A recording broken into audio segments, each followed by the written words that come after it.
Graças a Deus que está nos dando a vitória por nosso Senhor e Salvador Jesus o Cristo. Quero dizer da minha alegria de poder estar com você mais uma vez, contar com a sua participação, especialmente sua oração nesses dias em que nós estamos dentro deste propósito de meditar na palavra, de orarmos juntos. Quero agradecer de todo o meu coração pela sua vida, pela vida da sua família e pelas preciosas orações que você tem feito, tanto por mim quanto pela Igreja do Senhor, não só a congregação em Bairro Alto, mas a Igreja, o corpo de Cristo espalhado ao redor do mundo. Juntos, com certeza, nós estamos sendo fortalecidos e manifestando em nós e através de nós a força e o poder do Senhor, o nosso grande Deus. Nós estamos meditando em Atos capítulo 4, versículos 24 a 31. Decidimos trabalhar esta oração, uma oração apostólica, um exemplo de oração, uma oração modelo, onde estamos extraindo algumas lições tão preciosas. Já falamos sobre a importância de orarmos em unidade, né? Já falamos sobre a importância de nós reconhecermos a soberania, a grandeza do Senhor nosso Deus. E eu gostaria de estar falando agora sobre a importância de nós termos a mão do Senhor trabalhando ao nosso favor. Portanto, eu gostaria de ler a partir do versículo de número 24, eu vou ler toda a oração hoje e assim nós vamos estar extraindo algumas lições do texto. Vamos lá? Ouvindo eles isto, unânimes, levantaram a voz a Deus em oração. Senhor, Tu és o que fizeste o céu, a terra, o mar e tudo o que neles há. Tu dissestes pela boca de Davi, teu servo, porque bramam as gentes e os povos pensam coisas vãs. Levantaram-se os reis da terra, os príncipes se ajuntaram a uma contra o Senhor e contra o seu ungido, verdadeiramente contra o teu santo filho Jesus, que tu ungistes. Se ajuntaram não só Herodes, mas Pôncio Pilatos, como os gentios e os povos de Israel, para fazerem tudo que a tua mão e o teu conselho tinham anteriormente determinado que se havia de fazer. Agora, ó Senhor, olha para as suas ameaças e concede aos teus servos que falem com toda a ousadia a tua palavra, enquanto estendes a tua mão para curar e para se fazer ou para que se façam sinais e prodígios pelo nome do teu santo Filho Jesus. Tendo eles orado, moveu-se o lugar em que estavam reunidos e todos foram cheios do Espírito Santo e começaram a falar com ousadia a palavra de Deus. Bom, nós já temos observado que estes integrantes da igreja no primeiro século, os membros da igreja primitiva, vamos dizer assim, eles criam na soberania de Deus e no seu propósito perfeito. E é sempre bom nós trazermos em mente que todo o caminho de Deus, mesmo se a gente tiver que passar por turbulência, é importante lembrar que Deus tem seu caminho na tormenta e na tempestade. E como disse, ou estava dizendo, todo o caminho de Deus é perfeito. Deus não falha, Deus não erra. Todo o propósito de Deus é bem projetado, bem desenvolvido. Às vezes a gente não entende tanto, mas no final tudo dá certo e o nome do Senhor é glorificado.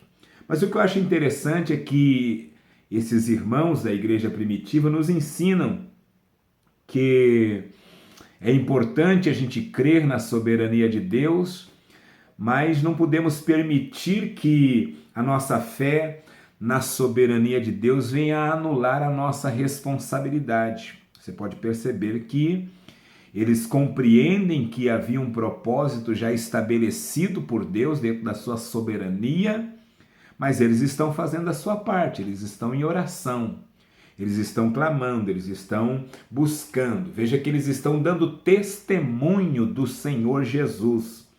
Vejam que eles estão dando testemunho e simultaneamente estão orando. Eles não perdem o equilíbrio. Então, nós precisamos ter uma vida equilibrada, reconhecendo a soberania de Deus, mas simultaneamente estarmos dando testemunho disso e orando ao Senhor. Então não dá para perder o equilíbrio, porque se perdermos o equilíbrio, nós vamos perder também a manifestação do poder de Deus na nossa vida. E sem a presença e o poder de Deus, nós com certeza seremos fragilizados e vamos sofrer derrotas vergonhosas, mas com a presença e o poder do Senhor na nossa vida, com certeza seremos vitoriosos, independente das circunstâncias que nos sobrevenham. Deus é maior, está conosco e vai nos dar graça e vitória diante da situação. Lembrei-me de uma palavra escrita por Agostinho, um dos pais da igreja. Ele disse, olha, você precisa orar como se tudo dependesse de Deus, mas não esqueça de trabalhar como se tudo dependesse de você. Então, o que cabe a Deus fazer, Deus com certeza vai fazer, mas aquilo que é para nós fazermos, nós não podemos perder a nossa responsabilidade, o senso de responsabilidade. Então, a gente precisa entender que tem situações que cabe a nós, por exemplo, ir ao médico, fazer uma consulta. Deus pode operar e fazer um milagre? Claro que sim. Ele é o Senhor da vida, mas às vezes Ele deixa a medicina para nós estarmos buscando os seus recursos e, apesar dos médicos ou não utilizando os médicos, Deus é soberano e poderoso para trazer cura, milagre e libertação. Mas o que cabe a nós fazermos, né? É para a gente orar, mas é para a gente também vigiar. Então tem coisas que é para nós fazer. Por exemplo, Davi diante de Golias, ele teve que atirar a pedra. Deus não poderia já ter derrubado Golias sem Davi ter feito esforço nenhum? Claro que sim. Deus é o Todo-Poderoso, mas Deus deu uma orientação. Davi, você atira a pedra porque eu derrubo o gigante. Então é assim que funciona. Existem responsabilidades que são nossas e aí existem ações que são ações divinas, né? Então, o que cabe a nós fazermos, não vamos deixar de fazer, vamos estar fazendo para o nosso crescimento e a nossa edificação. Veja que nesta oração, os discípulos não estão pedindo inicialmente proteção de Deus. Embora eles foram protegidos, o que eles estão pedindo é ousadia, intrepidez, poder, autoridade.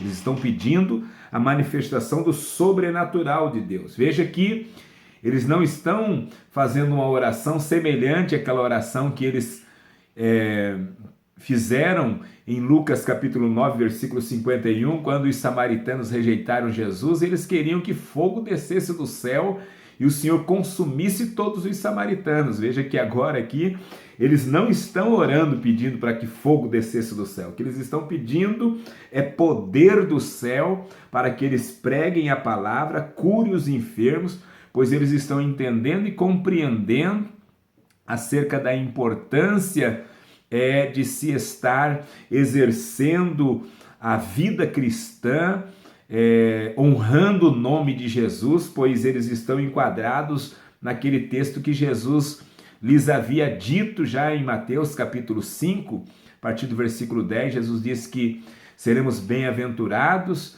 se sofrermos perseguições, injúrias, padecermos, por causa de pessoas maldosas, por causa do nome de Cristo. Não é para nós nos entristecermos, pelo contrário, devemos nos alegrar, porque assim fizeram com os profetas que foram antes de nós. Jesus disse, regozijai-vos e alegrai-vos. É esta que é a realidade que eles estão vivendo. Eles estão entusiasmados e pedindo mais ousadia para que eles estejam proclamando o nome do Senhor.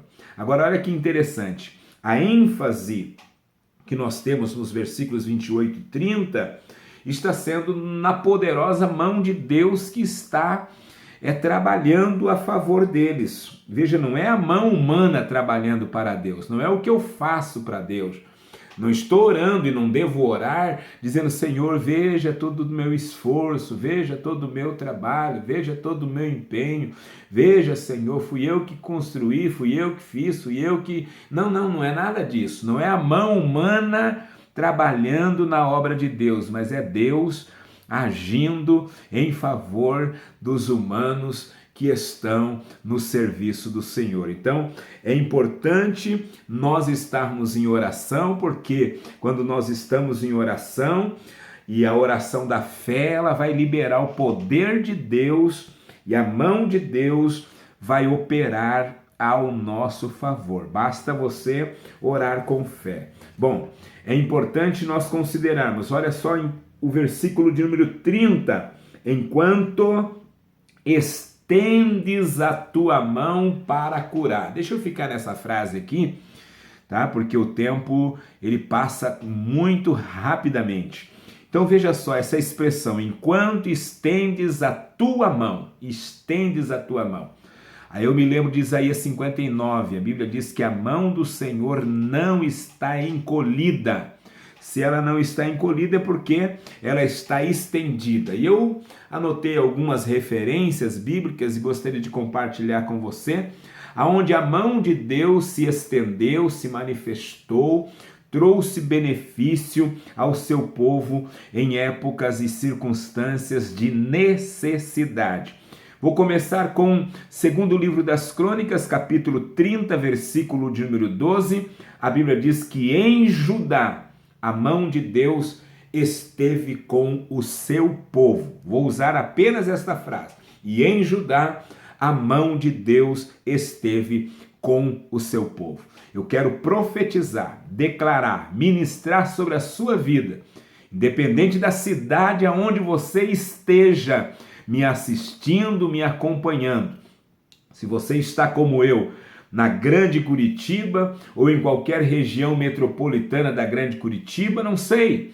Não sei se você está em uma cidade do estado de Santa Catarina, Rio Grande do Sul, ou de repente São Paulo, Mato Grosso do Sul, ou Mato Grosso, onde a capital é Cuiabá. Não sei se você está me assistindo na Paraíba, não sei se você está me ouvindo no Pernambuco, na cidade de Recife. Independente de qualquer cidade aonde você esteja, eu quero profetizar que a mão do Senhor vai estar sobre a sua vida para estar trazendo vitória ao seu favor.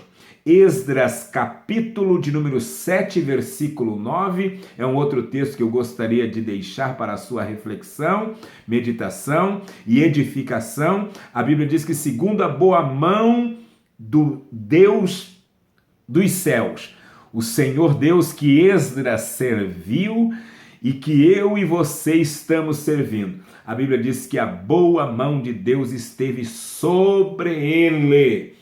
A boa mão de Deus, veja, a boa mão de Deus. A mão de Deus não é uma mão ruim.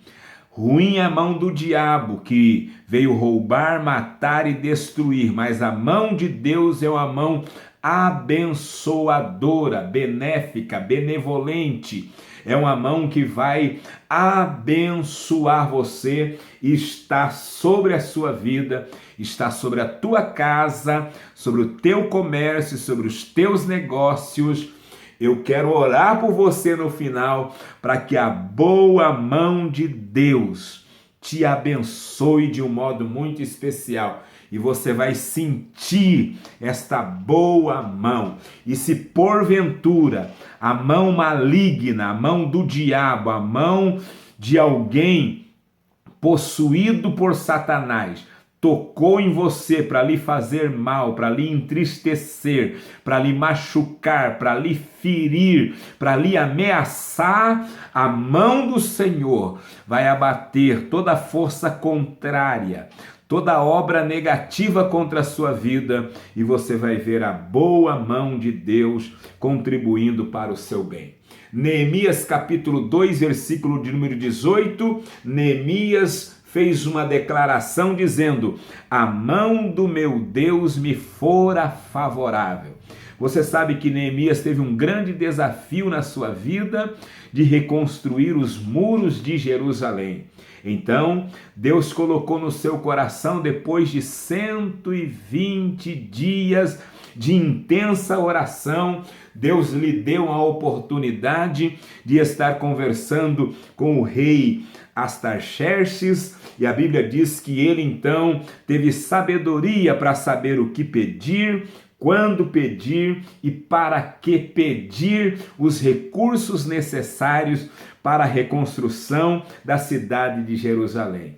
E aí, quando ele recebe a autorização, quando ele recebe o documento assinado e toda a provisão necessária, ele atribui todo o sucesso à poderosa mão de Deus. Isso significa dizer que é a mão de Deus que protege, é a mão de Deus que deu a direção, é a mão de Deus que traz provisão a favor do seu povo. Neemias teve proteção, Neemias teve direção e Neemias teve a bênção da provisão. Então eu quero também orar com você e por você, para que a mão do Senhor também lhe seja favorável em cada situação da sua vida, nos teus estudos, que a mão de Deus lhe favoreça, para que você tenha direção, proteção e provisão na sua família, nos teus negócios, na sua saúde, que você veja a mão do Senhor lhe favorecendo. Salmo 34, ou melhor, 37, verso 24.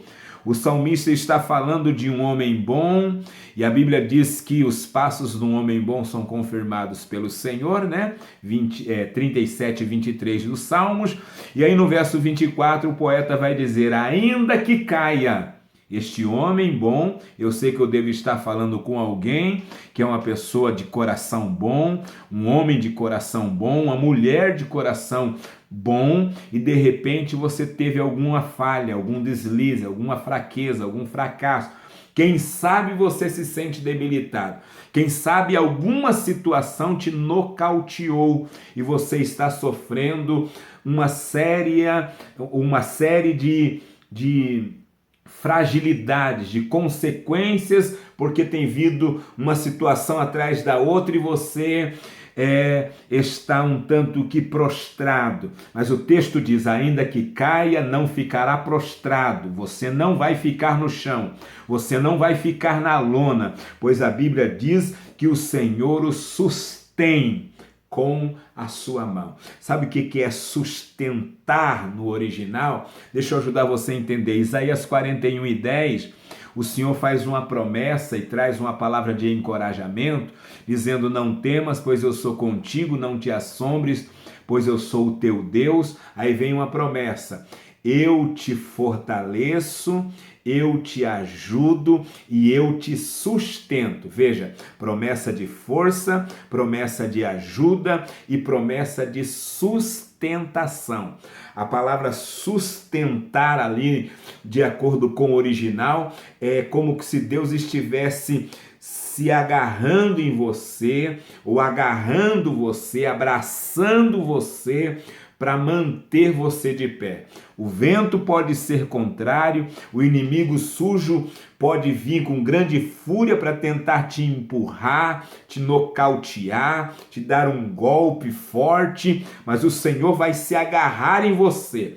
Deus vai abraçar você e vai dizer para o teu inimigo: aqui não, porque quem está sustentando sou eu, o Senhor dos Exércitos. Creia nessa palavra, porque o Senhor vai te sustentar. Aí nós vamos terminar ou caminhar para a conclusão, né? Eu tenho mais 3 referências que eu gostaria de usar. Quero usar o Salmo 104, verso 28, aonde a Bíblia diz na parte final do versículo que quando Deus decide abrir as mãos, a nossa vida, ela se enche de bens. Enche-se de bens quando abres as tuas mãos. Olha aqui para mim. Deus não tem mão fechada. Deus não tem mão mesquinha. Não, Deus não tem uma mão miserável. A mão de Deus é uma mão aberta. A mão de Deus é uma mão que abençoa. A mão de Deus é uma mão que favorece, que beneficia. Deus tem prazer em dar. Ninguém ganha de Deus, na verdade, no doar, nas dádivas, porque Deus, para provar o seu amor para conosco, ele doou o que ele tinha de mais precioso, o seu Filho, o Senhor Jesus. Então veja, Deus, ele é um ser que tem as suas mãos abertas, diferente de pessoas, né, que tem a mão mesquinha, mão fechada, né? E que não abre a mão para nada.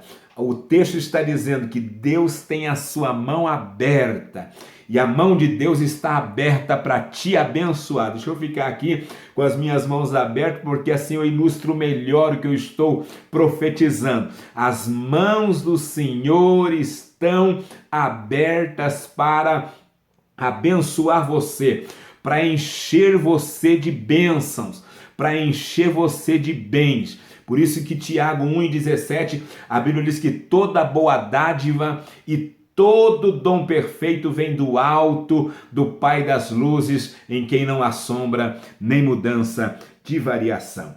Aí eu quero também usar um texto no Novo Testamento, João capítulo 10, versículo 28, quando a Bíblia fala da mão poderosa do Senhor Jesus. Jesus disse: eu lhes dou a vida eterna e jamais perecerão. Olha que palavra linda!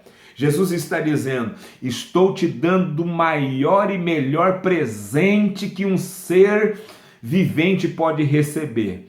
E esse presente é muito superior do que qualquer riqueza terrena, do que qualquer bem material, porque tudo aqui nesta vida, pensando em termos materiais, é transitório, passageiro e vai ficar aqui. Agora, a eternidade é algo extraordinário, que não se compara com nada desta vida. E Jesus está dizendo: eu vou te dar vida.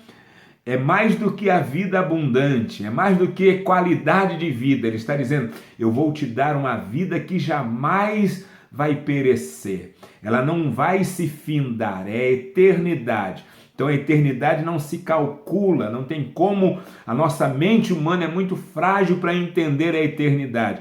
E Jesus está dizendo: eu tenho uma vida infinita para você viver e desfrutar comigo, aleluia, por toda a eternidade. Lhes dou a vida eterna e jamais perecerão, e ninguém arrebatará ou as arrebatará das minhas mãos. Ninguém arrebatá-las das minhas mãos, disse Jesus. Ou seja, nós não seremos arrancados, nós não seremos tirados, jamais alguém poderá nos tirar das mãos do Senhor. Por isso que Isaías 49, verso de número 16, profeticamente o profeta já anunciava, Isaías já anunciava que nós estaríamos na mão do Senhor, quando Deus disse: nas palmas das minhas mãos eu lhes tenho gravado. Mas eu quero terminar esta reflexão com uma das orações que eu considero mais ousadas no Antigo Testamento, de um homem chamado Jabes. Eu vou me reportar agora ao primeiro livro das Crônicas, capítulo 4, versículos 9 e 10, gostaria de clamar pela mão do Senhor, pensando na oração de Jabes, ok? Aí eu quero abençoar a sua vida para a glória e honra do Senhor, o nosso grande Deus. Diz assim, primeiro livro das Crônicas, capítulo 4, versículos 9 e 10. Foi Jabes o mais ilustre do que seus irmãos? A sua mãe lhe dera o nome de Jabes, dizendo, com dores o dei à luz. Jabes clamou ao Deus de Israel. Olha a oração aí, ó, viu? A oração enfatizando a mão do Senhor. E olha só, a ousadia de Jabes. Oxalá que me abençoes e amplies o meu território. Seja a tua mão comigo e me preserves do mal, de modo que eu seja livre da dor. E Deus lhe concedeu o que ele havia pedido. Preste atenção, você bem rapidinho na síntese desta palavra sobre Jabes. Jabes foi um homem que clamou pela bênção de Deus. E eu quero com você invocar a bênção de Deus nesta nossa oração de fé, neste clamor que nós vamos fazer, vamos invocar a bênção de Deus. Jabes teve um passado traumático, um passado muito ruim, muito negativo. Veja que o nome dele traz o retrato da sua vivência negativa, dolorosa, sofrida, desde o seu nascimento. Foi exatamente por conta das dores de parto, muito mais superiores do que as normais, que a sua mãe lhe colocou este nome. O texto diz, ela lhe pôs o nome de Jabes porque com muitas dores ela o deu à luz. Então veja e pense comigo que este moço deve ter sofrido muito bullying na escola. Ele era chamado de dor, causador de dor. Então veja que ele, ao invocar pela bênção de Deus, ele está demonstrando que ele está superando o seu passado traumático. E veja que ele recebe a ajuda de Deus. Ele confia no Senhor. Ele vê a solução na ajuda que vem do alto. Não é de alta ajuda, mas na ajuda que vem do alto. Veja que, embora tendo um passado crítico, caótico, feio, vergonhoso, doloroso, marcante, de maneira negativa, veja que ele reagiu. E é isso que eu quero orientar você. Reaja diante da adversidade, reaja diante do trauma, reaja, não se conforme com essa situação de dor, não se conforme com essa situação de medo, não se conforme com essa situação de amargura, não se conforma com essa situação traumática que você traz com você desde a sua infância. Não se conforme, você precisa reagir. Não seja prisioneiro das tuas frustrações. Não seja prisioneiro dos teus medos. Não seja prisioneiro, nem prisioneira, né, irmã, dos teus sentimentos. Você precisa rogar ao Deus dos céus para que Ele te abençoe. E Deus vai te abençoar. Creia nisso. Segundo, Jabes invoca pela prosperidade. Aqui é que eu vejo a ousadia. Assim como a igreja em Atos dos Apóstolos pediu por ousadia, aqui eu vejo Jabes também sendo ousado. Ele pede a prosperidade de Deus. Veja que ele não está a fim de ser influenciado pelo dia de ontem, pelas perdas, pelas frustrações, pelas coisas que deu errado no passado. Eu quero dizer para você, você não precisa ficar sofrendo com o teu passado. Deixa o passado no passado, porque é bem provável que eu esteja falando com alguém que o teu passado está sufocando o teu presente e prejudicando toda a tua perspectiva do teu futuro. Mas em nome de Jesus, deixa o passado no passado e viva o teu hoje. Creia que Deus, Ele está à tua disposição para te abençoar e fazer com que você não seja mais influenciado pelas coisas que deu errado, pelo medo, pelas perdas, pelas frustrações, pelas incertezas que você viveu, pelos traumas que você carrega, pelaquilo que te fez chorar, pelaquilo que, de repente arrancou coisas de você, que eu não vou entrar em detalhes aqui por causa do tempo, mas é bem provável que tem alguém que está sofrendo porque teve perdas no passado. E o Senhor está me alertando a dizer para você: não seja mais influenciado pelo teu passado.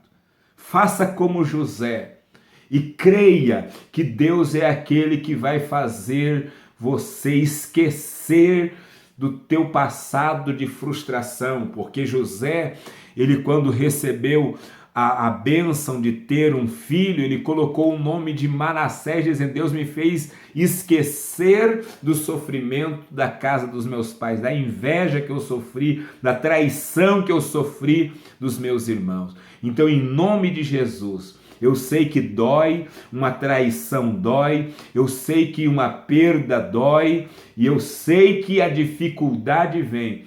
Não estou dizendo que você vai estar sofrendo um apagão, que nunca mais vai lembrar do que te trouxe dor. Mas eu quero dizer para você, não permita que isso tire a tua paz. Não permita que isso tire a tua fé. Não permita que isso tire a tua perspectiva. Seja a partir de hoje um influenciador do futuro. Seja um influenciador do futuro, tanto seu quanto das pessoas que estão à sua volta. Creia que Deus pode e vai te dar mais espaço. Creia que Deus pode e vai te dar poder de influência. Creia que Deus pode e vai te dar novas oportunidades. Creia que Deus vai fazer de você um homem e uma mulher visionário. Sim, você tem que ter farol alto. Não fique com a lanterninha pequenininha. Deixa eu dizer para você, eu quando era menino, criança, gostava de brincar à noite nas ruas. Hoje está muito difícil, né? A criminalidade avançou de um jeito terrível, mas eu ainda peguei uma época que a gente brincava muito nas ruas, e eu me lembro que quando criança eu fazia umas lanterninhas com aquelas latinhas, ou lata de óleo vazia, né? Ou aquela lata de extrato de tomate, colocava uma vela e saía todo faceiro pela rua. Ei, escute, em nome de Jesus, hoje eu não preciso de andar com aquela lanterninha de vela. Não. Hoje eu creio que Deus vai me fazer ser um refletor, tá? Então, você precisa entender que você precisa ser visionário, você precisa crer que Deus vai te dar um futuro brilhante, você precisa acreditar que há um potencial de Deus muito grande em você e você pode vencer e avançar, crescer e prosperar e ser muito abençoado por Deus, mesmo em dias difíceis e em dias de crise. Mas vamos finalizar?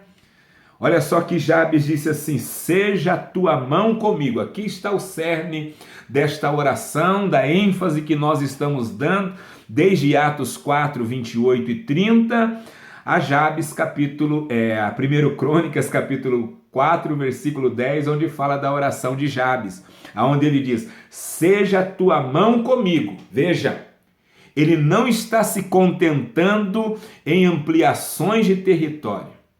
Ele não está se contentando, portanto, em crescimento das bênçãos de Deus na sua vida.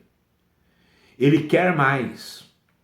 Além da bênção de Deus, ele quer o Deus da bênção, até porque o Deus da bênção é melhor do que as bênçãos de Deus.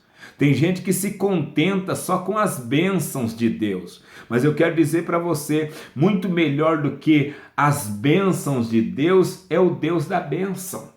Então Jabes, ele está dizendo, eu quero muito mais do que ajuda humana, porque às vezes Deus coloca pessoas humanas, né? Pessoas, seres humanos, para nos ajudar. Que de vez em quando Deus também coloca pessoas angelicais, né? Tem anjos que trabalham ao nosso favor, mas muito mais do que você receber a ajuda dos homens, ou mesmo de anjos, né? É você receber a condução e a direção da própria mão de Deus na sua vida, o próprio Senhor, o próprio Deus dizer, eu vou ser contigo, minha presença irá contigo e eu te farei descansar.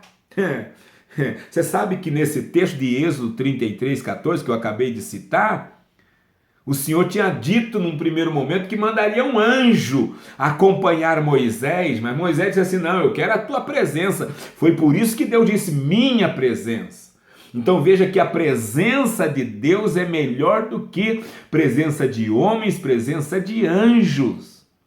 Então é isso que Jabes está dizendo, Senhor, eu entendo que a tua presença, a fortaleza que há no teu braço e o poder da tua mão vai me trazer sustentação, vai garantir a minha permanência, a minha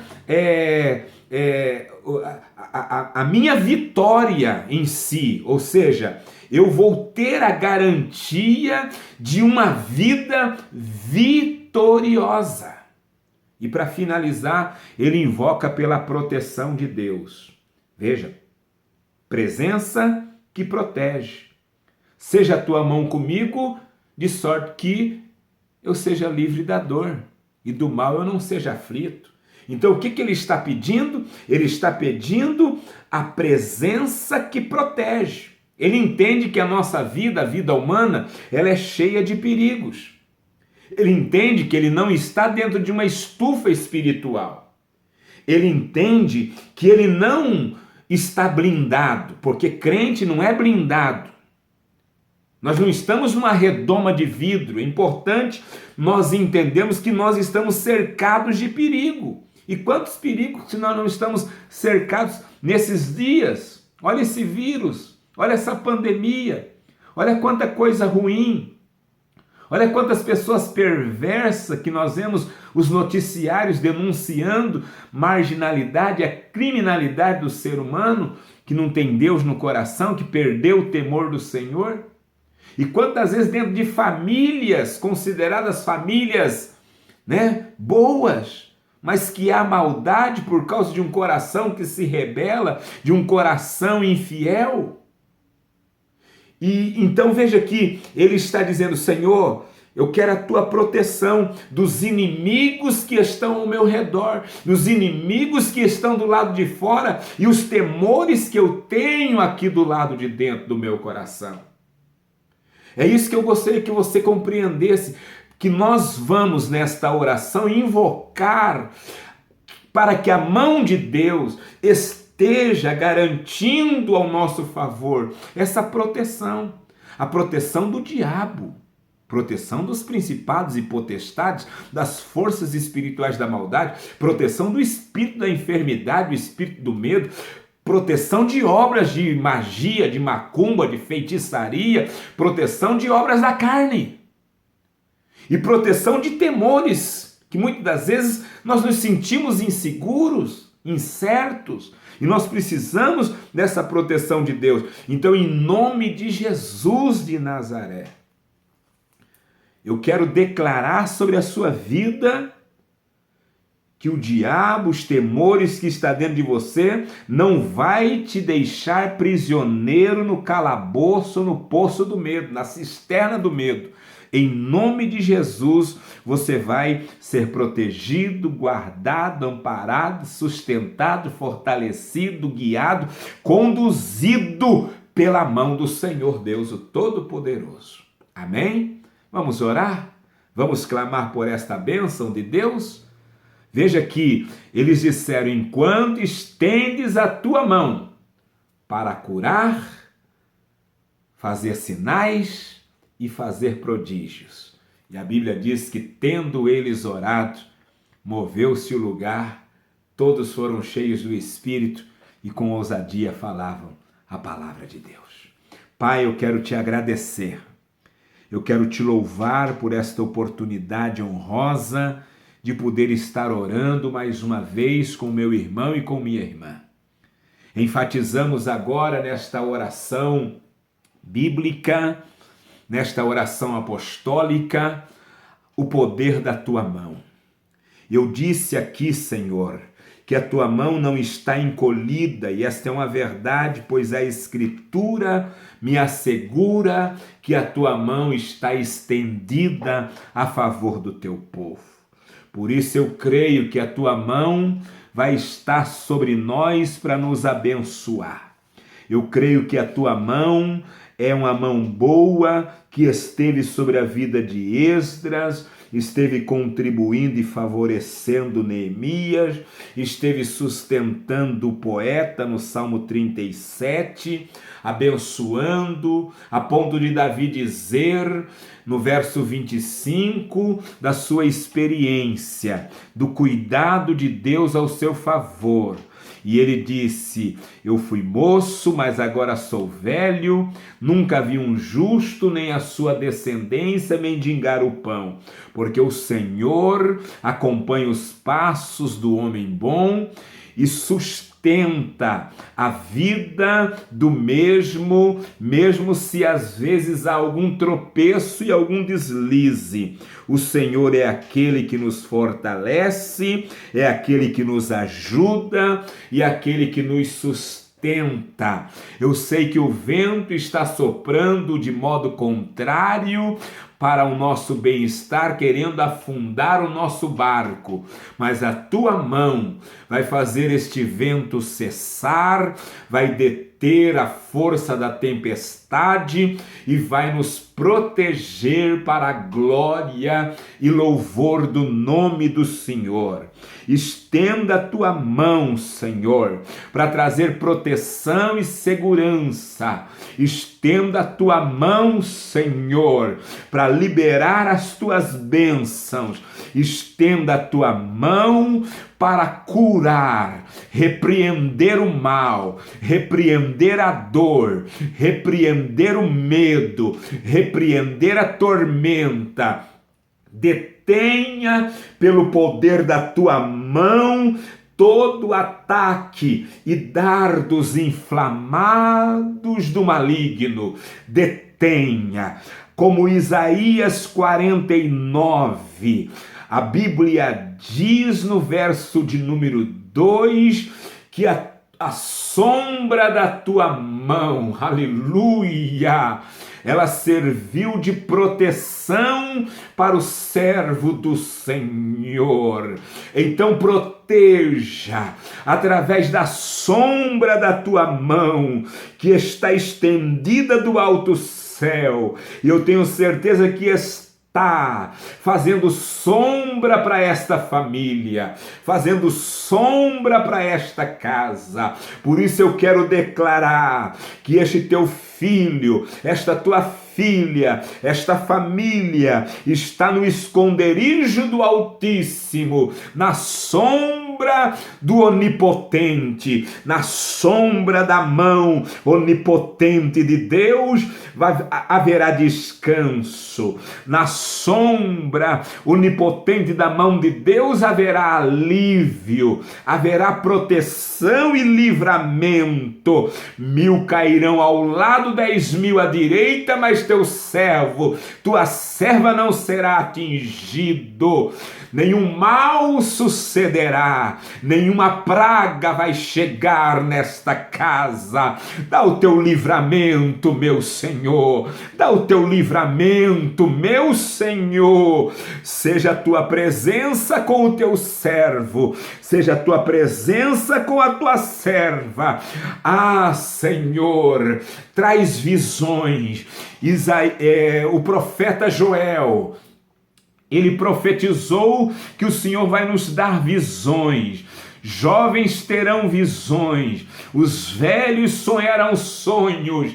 Faça esse teu servo sonhar, essa tua filha ter visão, ter uma vida de um visionário, enxergar além das circunstâncias, enxergar além dos obstáculos, além das barreiras, em nome de Jesus. Assim como Jabes clamou por um espaço maior, por mais oportunidades, eu creio que o Senhor vai nos dar novas oportunidades.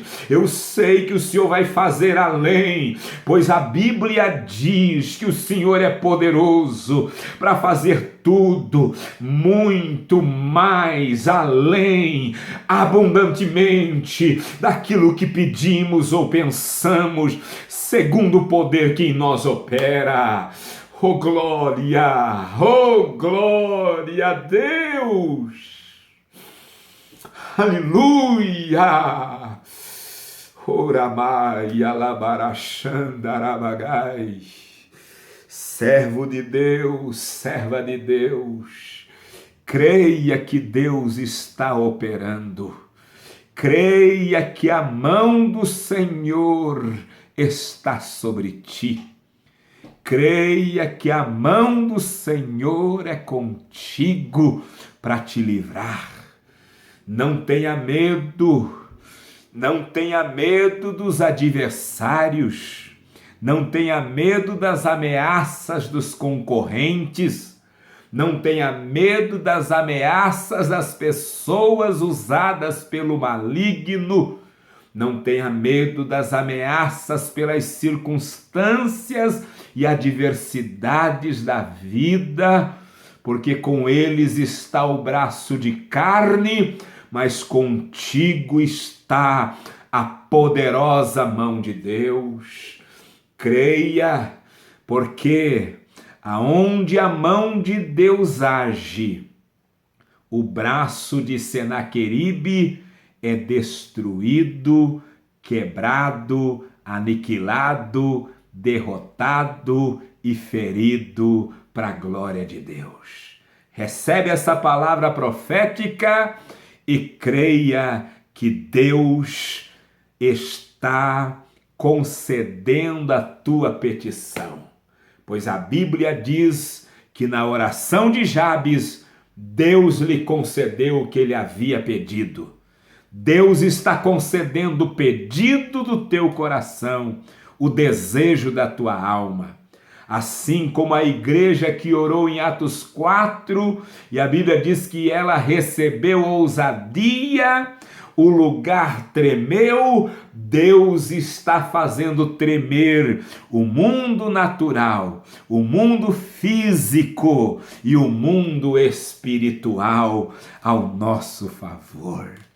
Receba em nome de Jesus a bênção, a resposta, a vitória e o cuidado e, acima de tudo, muito mais do que as bênçãos, recebe aí a presença de Deus na sua vida. Deus te abençoe e até uma próxima oportunidade, se Deus quiser.